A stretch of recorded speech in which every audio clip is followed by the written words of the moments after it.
I'll just first address what this gentleman raised.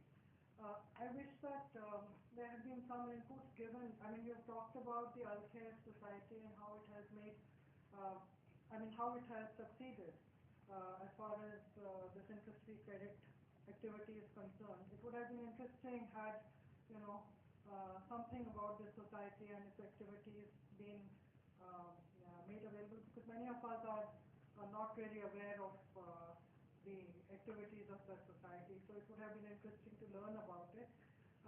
The constitutional amendment, for cooperatives which has come in, which Mr. Ahuja also referred to, should really take care. I cannot see how, the Multi-State Act, which is on the anvil, the amendments to the Multi-State Act, can go against the constitutional amendment. The very reason for having a constitutional amendment, I was a part of the High Court Committee on Cooperatives which recommended this.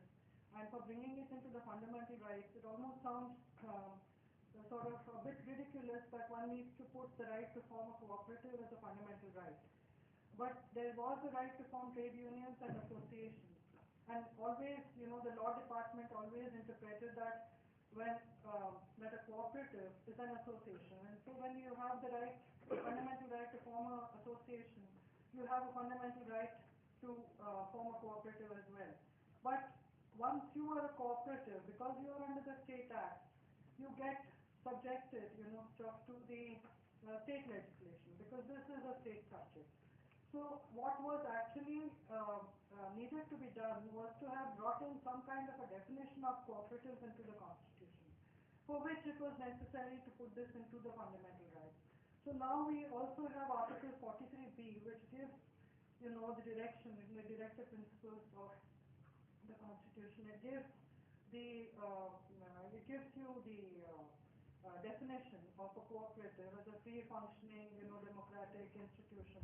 And I think that earlier whenever people went to court, there was a famous case of the Daman Prakash versus the state of Punjab going to the Supreme Court. But whenever any authority of the state was challenged, in the Supreme Court it was said that you are a creature of statute, because once you have become a cooperative, you cease to have your fundamental rights no longer exist. You have to be subject to the state laws. So now this constitutional amendment will allow you to, be rid of this, and you can always approach legal authority, because this is the supreme authority. Even the liberal acts, in Andhra Pradesh, you would know what happened with the parallel act.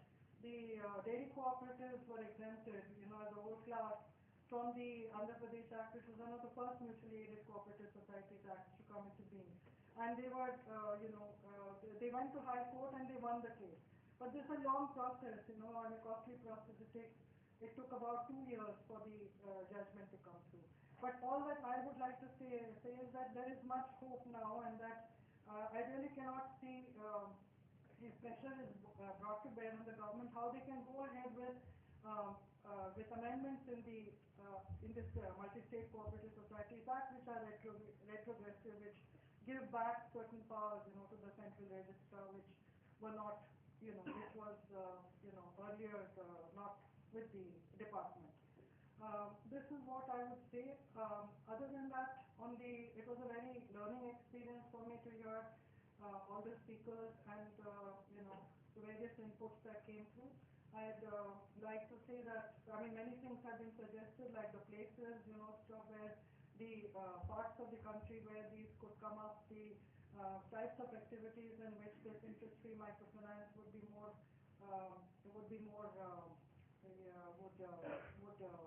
more successful, and the kinds of problems and challenges which are likely to arise.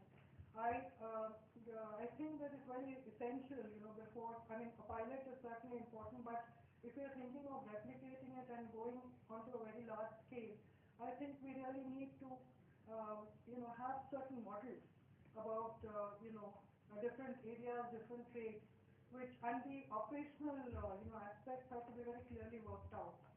Because even in the producer company's model, which was supposed to, take care of all the problems of the Cooperative Societies Act, studies done by NABARD show that most of these producer companies face the same problem of resources, the scarcity of resources to begin with, because they could only raise resources from their members. So as a result of this, and this is what, essentially the strength of this model would have to be.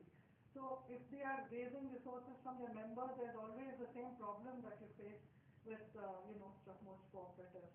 So scale of operation would certainly be very important, and your resource raising problems would also, come in there. And I also agree with what people said, that you'd have to have other inputs, such as an integrated model would be very necessary, because along with finance, I don't think that there is it's just the shortage of the access to finance, it's also the timeliness of the finance.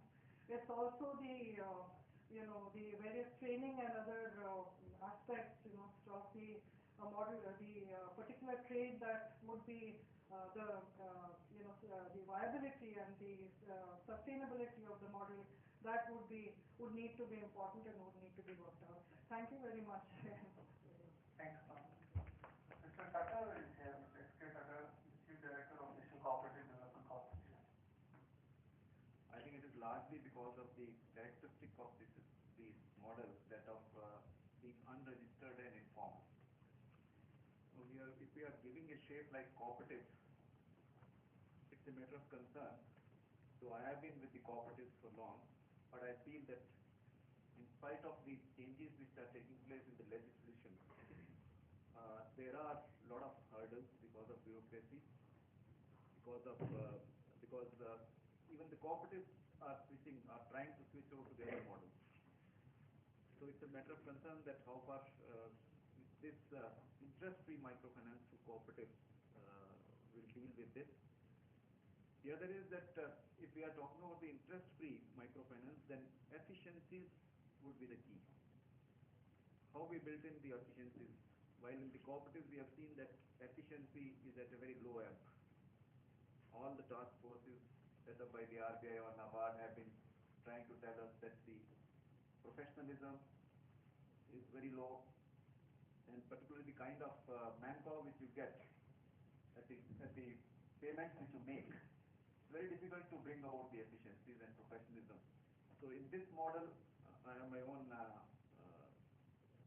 apprehensions that how far we will build this, because even in the existing setup, when we were making the cooperatives as primary agricultural cooperatives, which we have around 90,000 in the country, as the credit windows, we found it that it is very difficult unless they achieve a huge volume of business to make them viable, when they were having a margin of about 2 to 3% under the reimbursement financing scheme of NABARD.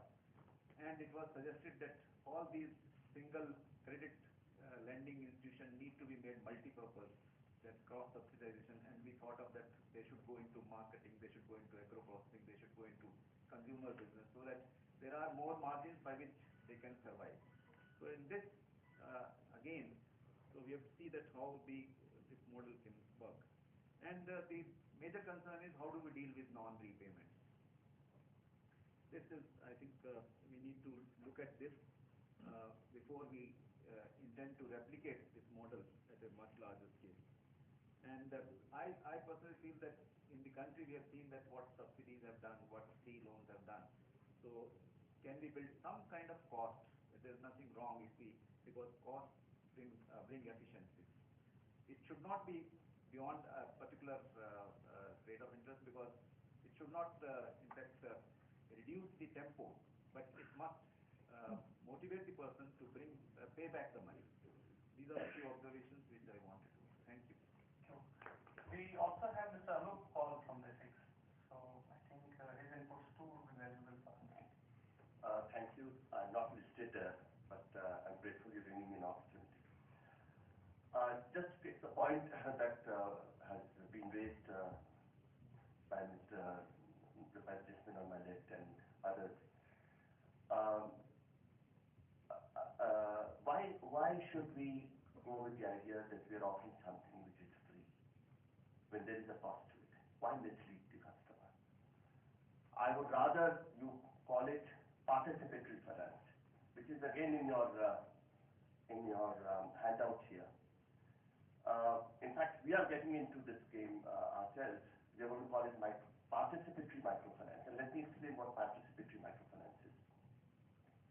Just like any company or organization today requires equity, seed capital to start, a poor person also requires seed capital. So can this model be all about raising seed capital and providing seed capital to micro enterprises? Not only do we need to provide seed capital, we need to show the way to the poor how to use that capital and make money.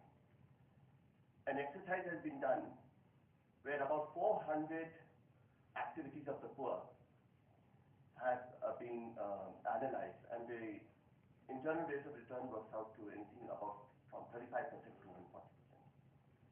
So if I get into a participatory finance model and I tell the customer who's committing his share money to me that the minimum that the economic activity will earn is 35 to 40%, and it will go as much as to 40%, I attract much more share equity capital into my business.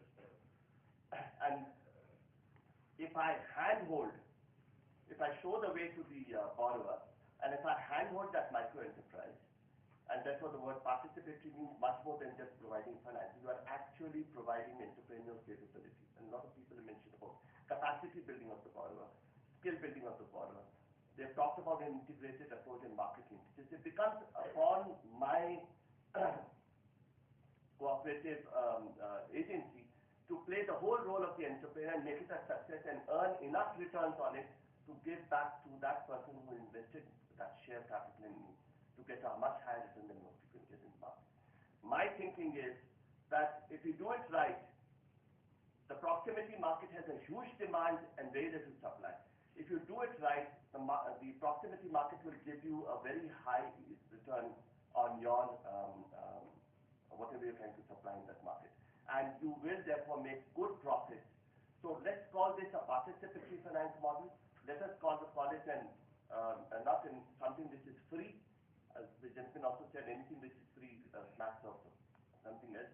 So let us therefore focus on playing a much larger role than just providing finance. Let's not get into a transactional role where I just give money and wait for returns to come. Let me get into a transformational role where I take the poor person to understand the economic activity he's getting into, to understand what is financial discipline, to understand how he can capitalize on this seed money and make it work so much more for him. So there is a need for us to play a larger role than just providing finance. And that's the sense I was saying that since you mentioned participatory finance, let's use that word instead of an interest rate. Similarly, microfinance means not just credit. Microfinance means remittances. Microfinance means pension, micro-pension. It means micro-insurance. It means a whole range of financial services. So interest-free microfinance don't go together because there are lots of products under the microfinance which are not interest, which have nothing to do with interest. So you might like to relook at that particular name of interest-free to look at a wholly, totally new approach of going into a participatory model here. And the poor really require not only finance but much more of hand-holding and much more of entrepreneurial input from the organization. Since you are a cooperative and you command that intellectual capital, it will be easy for us to provide finance plus